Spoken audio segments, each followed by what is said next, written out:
잔금 해제 시간입니다. 올해 마지막 거래일 1시간 정도 개장 이후의 흐름인데요. 코스피는 상승권 유지합니다만 코스닥은 0.2% 떨어지고 있습니다. 양시장에서 외국인의 매도가 감지되고 있죠. 오늘 장에 대한 이야기 풀어보고 앞으로 좀 눈여겨볼 종목은 무엇인지 들여다보겠습니다. 김종효 의사 함께합니다. 어서 오세요. 네, 안녕하십니까? 네, 머니맵 통해서 시장 분위기 보겠습니다. 오늘은 삼성전자, SK하이닉스 모두 하락권에 고개 돌렸습니다. 이 반도체 쪽 종목들 좀 쉬어가는 분위기 연출되고 있고요. 2차 전지 쪽에서는 삼성 SDI는 상승권에 들어가 있습니다만 다른 종목군들이 그리 강하지는 못합니다. 오늘 눈에 띄는 쪽은 화장품이라던가 자동차, 조선 쪽 강세 흐름 확인되고 있는데요. 특히나 기아가 오늘도 추가 상승 보여줍니다. 외국인이 금액 기준으로 가장 많이 사고 있는 오늘 실시간 종목이 바로 기아이고 그 뒤에 삼성전자와 삼성 SDI, KB금융 등이 있고 있습니다. 시장 대형주는 오늘 중립 정도의 흐름이 나오고 있는데 전략들 각각 세워보도록 하죠. 눈에 띄는 종목 중에 하나가 LNF입니다. 포스코 DX 다음 주자가 LNF일 거다라는 이야기들 많이 나왔었고요. LNF의 이제 패시브 자금 유입에 대한 기대감 등이 자극되고 또 2차 전지 섹터도 조금 힘을 내다 보니까 같이 수급을 받고 있는데 LNF 전략 어떻게 세우세요? 네, 뭐 포스코 DX에서도 우리가 확인했던 것처럼 이벤트 마감 이유가 중요한 거죠. 그러니까 1월 2일 날 이전하는 포스코 DX도 뭐 지수 편입 기대감에 1월 달에도 뭐 추가적인 수급은 좀 유입되긴 하겠습니다만 이벤트의 종료 시점이 다가오면 다가올수록 펀더멘탈로 움직이지 않았던 종목은 당연히 후유증이 있을 수밖에 없다라고 봐야 될 것 같고요. 그럼 전략도 마찬가지입니다. 일단 이벤트가 나타나는 구간이 가장 투자 심리가 폭발하는 구간일 거고요. 그 폭발하는 구간이 당연히 고점은 아니겠지만 고점 부근일 가능성은 높은 거죠. 따라서 LNF도 지금 다른 종목군들의 움직임을 종합해서 보면 2차 전지 소재 쪽 종목군들이 정말 방향성을 돌리고 있느냐? 그렇지 않잖아요. 그다음에 2차 전지의 실적 4분기에도 좋을 수가 없는 상황이잖아요. 아마도 1분기, 2분기까지는 탄력이 둔화될 가능성이 여전히 높다라고 봐야 되기 때문에 그런 관점에서 수급 이벤트의 마무리, 수급 이벤트의 정점과 함께 비중을 줄이는 것이 저는 맞는 전략이라고 보고 있습니다. LNF에 대해서는 일단 비중 축소 의견으로 정리해 주셨고요. 다음 종목은 현대 오토에버 질문을 좀 드려보고자 해요. 고평가 논란으로 인해서 20만 원대 중후반에서 10만 원대 초반까지 떨어졌다가 지금 20만 원권으로 회복을 한 상황입니다. 오늘은 1.8% 정도 내리고 있는데 지금 현대 오토에버 자리 어떻게 평가하십니까? 네, 이 종목도 공교롭게도 오늘 두 종목이 모두 수급과 관련된 네. 종목이네요. 펀더멘탈보다는 수급적인 요인이 좀 더 주가에 강하게 작용하고 있다라고 봐야 되는데 최근에 이렇게 수급 관련된 종목이 시장에서 워낙 강하다 보니까 뭐 함부로 말씀드리기는 어렵지만 현대 오토에버의 단기적인 흐름보다는 중장기적인 흐름에 있어서의 가장 큰 변수는 지금 애플의 카플레이다라고 보고 있습니다. 애플의 카플레이가 두 번째 버전이 지금 나올 것으로 예상이 되고 있는데요. 이미 뭐 사진이 돌아다니고 있죠. 뭐 에스틴 마틴이나 포르쉐에 이제 들어가 있는 애플의 카플레이 사진들이 돌아다니고 있는데 두 번째 버전은 지금처럼 모든 차에 적용할 수 있는 동일 버전이 아니라 각 차에 개별화된 애플 카플레이로서 애플 카플레이만으로 차량의 거의 모든 것을 좌우할 수 있는 온도 조절이라든지 그다음에 뭐 윈도우 조절이라든지 이런 것들까지 할 수 있는 애플의 카플레이가 두 번째 버전에서 준비되고 있다는 거죠. 그러면 현대 오토에버가 만드는 현대의 그 소위 내장 소프트웨어와 서비스 품질이 과연 안드로이드 오토와 애플의 카플레이를 이길 수 있는 수준인가가 관건인 거죠. 그래서 단기적인 수급 플레이는 뭐 앞서 말씀드린 LNF와 마찬가지겠지만 현재 오토에버가 그 정도의 능력을 보이지 못한다고 판단되시면 수급 이벤트 이후에는 뭐 주가가 얼마가 됐든 여기서 더 떨어지든 더 올라가든 상관없이 저는 줄여야 된다라고 보고 있고요. 저는 애플 카플레이와 안드로이드 오토와의 경쟁에서 현대 오토에버가 이길 가능성은 거의 없다라고 판단하고 있기 때문에 뭐 현대 오토에버에 대해서는 뭐 긍정적인 말씀을 드리기가 좀 어려울 것 같고요. 대신 다른 부품주들은 금리가 조금씩 내려가면서 전체적으로 자동차 종목군들이 좀 올라오고 있죠. 네. 대표적으로 낙폭이 깊었던 HL 만도를 중심으로 해서 좀 탄력적으로 움직이고 있고요. 그다음에 뭐 한국타이어앤테크놀로지처럼 전기차로 가면 갈수록 유리해지는 그런 종목군들도 저는 뭐 괜찮게 보고 있고요. 기아는 이미 제가 한 달 전에 말씀드린 적이 있고요. 그래서 이런 종목과 현대오토에버는 조금 다르다라는 거죠. 그래서 그걸 좀 구분하셔서 투자하실 필요가 있겠고 자동차 종목군들의 전반적인 흐름은 저는 아마 이제 금리가 이렇게 좀 안정되는 구간에서는 조금 더 움직일 수 있겠다 이렇게 보고 있습니다. 네. 금리, 이제 고금리 부담을 떨치는 섹터가 몇 개 있었습니다. 그 중에 자동차가 들어가 있었고, 확실히 금리 인하 기조 쪽에 무게가 실리고 나서 자동차 쪽 기아를 중심으로 흐름이 좋았었는데요. 현대오토에버는 동참하기 조금 어려울 것 같다라고 말씀 주셨고, 자동차 부품 말씀 주신 기업들 추이 잘 지켜보겠습니다. 자, 이렇게 시장의 특징 종목군들 들여다봤고, 오늘 이제 김종일 사께서는 어떤 종목을 눈여겨보고 있는지 들여다보겠습니다. 첫 번째 종목은 KB금융입니다. 아무래도 건설사 PF 문제가 금융권의 위기를 전이시킬 수 있다라는 우려감이 나오고 있어서 금융주들에 대한 시각들 다들 궁금해하고 있던 찰나였어요. 네, 일단 뭐 태양건설 오늘 급락하고 있는 양상인데 뭐 당연히 뭐 재료의 크기로 봤을 때 뭐 당연한 귀결이라고 네. 봐야 될 것 같고요. 그 다음에 이제 여기서 핵심 포인트는 과연 정부가 어떻게 효율적으로 이 리스크를 관리하느냐에 달려 있는 거죠. 민간에게 다 떠넘기는 형태로 갈 거냐? 아니면 정부가 효율적으로 리스크 관리를 해서 잘 관리를 할 것이냐에 달려 있는데 정부가 아무리 효율적인 관리를 한다고 하더라도 문제는 바로 이런 부분들에서 나올 수 있습니다. 지금 전체적으로 주택 미분양 추이가 물량 기준으로 봤을 때 2022년에 급증했고 올해도 급증하고 있는 그 추세가 이어지고 있고요. 그다음에 준공업 미분양 추이도 다시 증가하는 모습으로 가고 있어서 서울 지역은 여전히 뭐 경쟁도 비교적 높고 아직 괜찮은 추이라고 볼 수 있겠지만 네. 수도권 외곽 지역부터 시작해서 지방으로 가면 갈수록 이런 양상들이 일부 나타나고 있다는 관점은 분명히 부담스러운 부분입니다. 그래서 태양건설이 끝이면 좋은데 이게 시작일 가능성도 배제할 수가 없는 상황이니까 정부가 뭔가 좀 선제적으로 움직이고 있는 게 아닌가, 기업도 선제적으로 움직이고 있지 않은가라는 판단인데요. 초반부터 효율적으로 관리를 한다면 좋은데 이게 작년 10월부터 터진 문제를 이제 와서 조금씩 정리하는 수준이잖아요. 그래서 정말 리스크를 잘게 쪼개서 효율적으로 내년 내내 관리를 한다면 큰 문제가 없겠지만 만약에 이런 것들이 하나둘 터지기 시작하면 그러면 정책금리는 내리는데 신용 스프레드는 올라가면서 그 굉장히 어려움이 나타날 수도 있는 구간이기 때문에 이건 전체적으로 금융권에 대한 리스크이기도 하면서 내가 가진 종목 중에 펀더멘탈이 조금 부족한, 특히 재무구조가 취약한 종목군들에 대해서는 내년에 계속 경고등을 켜고 지켜볼 수밖에 없다라는 부분도 알려주고 있습니다. 네. 부동산 쪽이 좀 어렵긴 하네요. 나름 뭐 경기 선행으로 볼 수 있는 아파트 경매 물건도 최근에 쏟아지고 있다라고 하고 이러다 보니까 이런 문제 등이 좀 잠잠해지기가 어려운 환경입니다. 자, 그렇다면 KB금융에 초점을 맞춰볼게요. 각 은행별 리스크로 놓고 봤을 때 KB금융은 어느 정도로 노출돼 있을까요? 네, 일단 뭐 두 가지를 같이 볼 필요가 있는데요. 금액이 지금 어느 정도 쌓여 있느냐가 관건인데 네. 일단 2023년 2분기까지 봤을 때 133조 정도.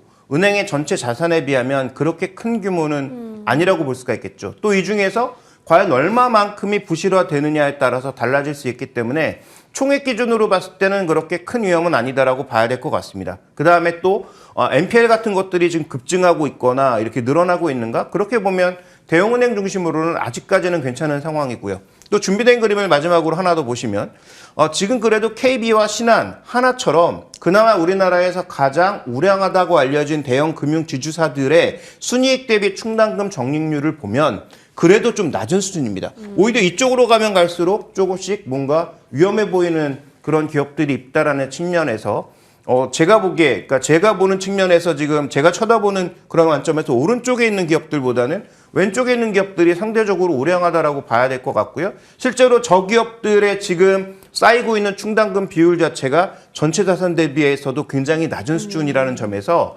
지금 은행주에 만약에 투자를 하신다면 뭐 은행주에 투자하실지는 뭐 각자의 판단이겠습니다만 네. 하신다면 이쪽보다는 저쪽에 있는 종목군들 쪽에 무게를 두시는 것이 아무래도 지금은 더 유리한 구간이라고 봐야 될 것 같고 설사 충격이 온다고 하더라도 버틸 수 있는 힘은 아마도 그쪽에서 나올 가능성이 높다. 이렇게 봐야 되겠죠. 그렇다면 은행주들 말씀 주신 이쪽 종목들 여기 뭐 KB금융 지금 저희 얘기 나누는 종목도 포함이 되어 있는데 조정이 나올 경우 매수 기회로 보십니까?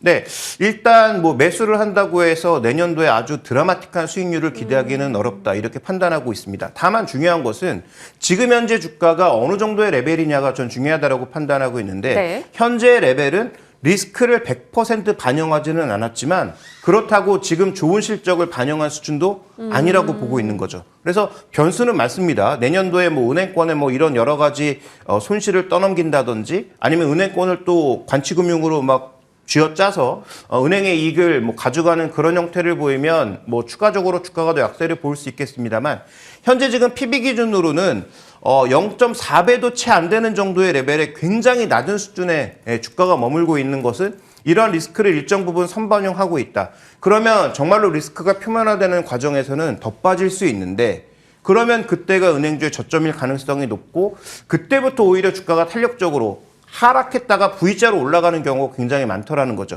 그러면 이 종목군들의 전략의 핵심 포인트는 지금 사는 게 아니라 내년도에 정말로 리스크가 부각되고 주가가 레벨이 더 빠졌을 때가 절호의 매수 기회라고 봐야 될 것 같고요. 그런 구간에서 KB 금융을 매수했을 때 제가 생각하는 목표는 할인에 할인을 더해서 PB 한 0.45배 정도를 계상해 보면 네. 6만 원입니다. 이 종목의 지금 BPS가 14만 원이 넘는데요. 다만 내년도에 부실 여신이 늘거나 부실 자산이 늘어서 그 부분을 깎아낸다고 하더라도 그래서 계산한다고 하더라도 PB 0.5배 아래가 적어도 6만 5천 원, 6만 원 정도는 되거든요. 그러면 내년도에 소위 바이더딥 전략으로 리스크가 나와서 빠졌을 때 매수하되 목표 주가는 PB 한 0.4배 정도를 타겟으로 해서 접근하는 것이 좋겠다. 이렇게 보고 있습니다. 다시 한번 정리하지만 네. 지금 사는 게 아니고요. 내년도에 리스크가 부각되면서 빠졌을 때 매수 기회를 줄 것이다라고 보는 게 좋을 것 같습니다. 그 부분이 관건입니다. 내년도 관련한 이슈가 반영되면 주가가 밀릴 때 대응을 하고 그에 맞춰서 목표 주가를 산정해 주신 거니까 참고하시고요. 증권주에 대해서 이제 시청자분이 좀 궁금해하신 것 같아요. 올려주셨는데 증권주는 관련한 영향 어느 정도로 생각하세요? 네, 증권주는 실제로 참여하는 그 프로젝트가 어느 프로젝트였는지, 그러니까 PF라고 해서 이 PF가 어느 한 부분에 있는 게 아니라 브릿지론에 참여한 그런 회사들도 있고, 그 다음에 아예 돈을 받을 수 있는 그런 우량자산에 투자한 곳도 있어서 각각 다 다릅니다. 그래서 이거를 한 분야로 말씀드리긴 어려울 것 같고요. 아까 이제 우리가 보여줬던 그림들 중에서 상대적으로 이쪽에 있었던 DGB라든가 그런 회사 쪽의 자회사라든지 상대적으로 지방 분양이 조금 많았던 그런 회사들은 조금 주의가 필요하겠다. 이렇게 좀 보고 있습니다. 네.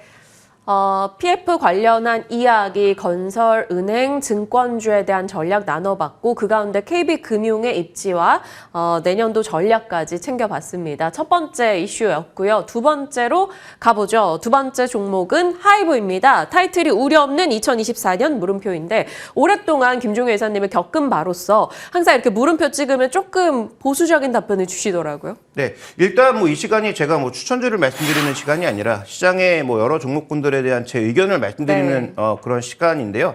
하이브에 대해서는 뭐 JYP 엔터에 대해서 비교적 좋게 말씀드린 것과는 달리 이 종목은 그래도 내년도에 좀 지켜볼 요소들이 있지 않느냐 정도로 보시는 게 좋을 것 같은데요. 자, 먼저 실적을 한번 우리가 살펴보면 이 종목들은 계속 실적이 잘 나오고 있습니다. 그 다음에 내년도에 실적이 더 증가할 거라고 예상하고 있는데 보시는 것처럼 지금 가장 핵심 리스크는 주가의 급락을 나타냈던 BTS의 부재죠. 네. 근데 BTS의 부재에도 불구하고 지금 보시면 세븐틴, 그다음에 투모로우바이투게더, 엔하이픈, 르세라핌, 뉴진스, 보이넥스트도어까지 지금 5세대 보이그룹까지 계속 팬덤이 확대되는 모습을 나타내고 있고 그다음에 이제 하이브가 진짜로 하고 싶었던 것 중에 플랫폼으로 뭔가 엮어서 사업을 하고 싶어 했는데 그런 부분들도 일정 부분 반영될 수 있는 그런 구간으로 들어가고 있다는 건 긍정적이죠. 네. 다만 그럼에도 불구하고 오늘 리포트의 핵심 포인트가 뭐냐면 BTS의 멤버들, 최근에 군대 간 멤버들이 남기고 간 선물 때문에 뭐 여러 가지 뭐 작품도 있을 거 아니에요? 뭐 그게 뭐 동영상이 됐든 아니면 뭐 음악이 됐든 그런 것들 때문에 뭐 BTS 매출이 크게 안 빠질 거다라고 했는데 저는 그 부분은 조금 너무 긍정적으로만 평가하신 게 아닌가라는 판단이죠. 그다음에 세븐틴도 뭐 군대는 안 가겠습니까? 여기도 이제 나이가 서서히 차가고 있는 그런 국면이라는 점에서 그런 요소들도 종합적으로 봐야 된다라는 것이죠. 그래서 여전히 BTS를 빼도 성장하고 있는 것은 맞으나 현재 이 종목의 위치가 어디인지를 좀 명확하게 구분해 볼 필요가 있다. 이렇게 좀 판단하고 있고요. 나머지 이제 변수는 미국 시장에 새롭게 데뷔할 그 글로벌 걸그룹이 어떤 모습을 보여주느냐가 관건이 될 것 같습니다. 네. 한 증권사에서 일단 BTS 멤버들이 남기고 간 선물이라는 내용을 좀 주력으로 해서 목표가 33만 원 제시하기도 했는데 하이브에 대한 그 내용을 조금 더 좀 냉철하게 보고자 얘기를 해주셨습니다. 그렇다면 하이브가 갖고 있는 지금의 불안 요소는 어떤 것들이 있을까요? 네, 올해 같은 경우는 이제 실적이 예상보다 나오지 않으면서 주가가 한번 흔들렸다가 그래도 뭐 세븐틴의 뭐 방어력이라든지 이런 것들 때문에 다시 이제 회복하는 국면으로 가고 있는데 지금 뭐 내년, 내후년 전망을 보시죠. 전반적으로 굉장히 매출도 성장하고 영업이익률 양호할 거라고 보고 있는데 일단 지금 가장 돈을 많이 벌어주던 그런 BTS라는 쪽이 부재한 그런 구간에서는 신규 그룹들에 대한 프로모션비라든지 다양한 비용들이 증가할 수밖에 없습니다. 그 다음에 위버스라고 하는 플랫폼을 안착시키기 위한 여러 가지 프로모션도 앞으로 늘어날 수밖에 없는 거죠. 물론 뭐 르세라핌이나 아니면 뭐 뉴진스나 보이넥스트도 같은 이 차세대 멤버들이 정말로 또 소위 대박을 계속 일으키면 그런 요소들을 다 배제할 수 있겠습니다만 저는 최대 리스크 요소는 바로 저 추정하고 있는 매출액보다 영업이익률이 저 정도 나올 수 있느냐를 저는 물음표로 찍고 싶습니다. 저게 나오지 않았을 때는 그럼 이 종목에 대한 평가를 어떻게 해야 되는가라는 질문을 던지고 싶은 거죠. 네. 그래서 저의 의심은 저 영업이익률이 내년도 힘들 수도 있다라는 판단이고 그러면 지금 주가가 어느 위치에 있는지에 따라서 이 종목에 대한 투자 의견을 조금 낮추어 봐야 되지 않겠느냐라고 말씀드리고 싶은 거죠. 다른 엔터사 대비 그런 밸류 평을 어떻게 하시는지 궁금합니다. 네, 굉장히 높은 구간입니다. 네. 가장 이제 선도 종목이었고 그다음에 업계 1위 종목이었고 그래서 시총 차이도 꽤 많이 나고 밸류 차이도 꽤 많이 나는데요. 지금 준비된 그림에서 보시는 것처럼 이 하이브의 지금 PR 밴드인데 기본적인 PR 밴드의 저점이 20배거든요. 그러니까 다른 종목은 최근에 조정받아서 뭐 20배에서 30배 사이에서 움직이고 있다면 이 종목은 뭐 역대 최대일 때는 뭐 말도 안 되는 그런 밸류에서 움직였던 적도 많았고 지금 현재 주가가 뭐 비교적 높아지지 않은 상황인데도 여전히 30배 이상에서 거래되고 있다는 거죠. 그나마 12개월 포워딩에서 이런 겁니다. 만약에 지금 트레일링으로 당겼으면 더 높아지겠죠. 그러니까 포워딩이 이 정도라면 저는 위의 상단은 생각보다 굉장히 제한되어 있다라고 판단하고 있고 이익률이 뭐 10% 내외밖에 되지 않는 그런 기업이 어느 정도의 밸류를 줘야 되느냐에 판단을 했을 때 기술적으로도 전고점에 대한 돌파 그렇게 쉽지 않다라고 판단하고 있고 그러면 PB를 한 3배에서 4배 정도 적용했을 때의 주가가 20만 원 중후반대 정도이기 때문에 그 정도가 갈 수 있는 그러니까 내년도에 달성할 수 있는 최대 목표치 정도가 아닌가라고 판단하고 있어서 목표 주가로는 20만 원 후반대 정도를 말씀드리고 싶고 최근에 나오고 있는 증권사의 굉장히 공격적인 30만 원 이상의 목표가는 아마도 내년에 달성하기가 쉽지 않을 것 같다. 여기서의 최대 변수는 말씀드렸던 글로벌 걸그룹의 대박 여부에 달려있다. 이렇게 보고 있습니다. 네. 하이브에 대한 지금 나오고 있는 공격적인 전망보다는 조금의 기대치를 낮춰보자라는 점이고 하나의 변수가 될 수 있는 포인트까지 얘기해 주셨으니까 여러분 참고해 보시길 바랍니다. 시장의 특징주들과 함께 KB금융, 하이브에 대한 전략까지 챙겨봤습니다. 오늘 김종효 이사와 함께했네요. 고맙습니다.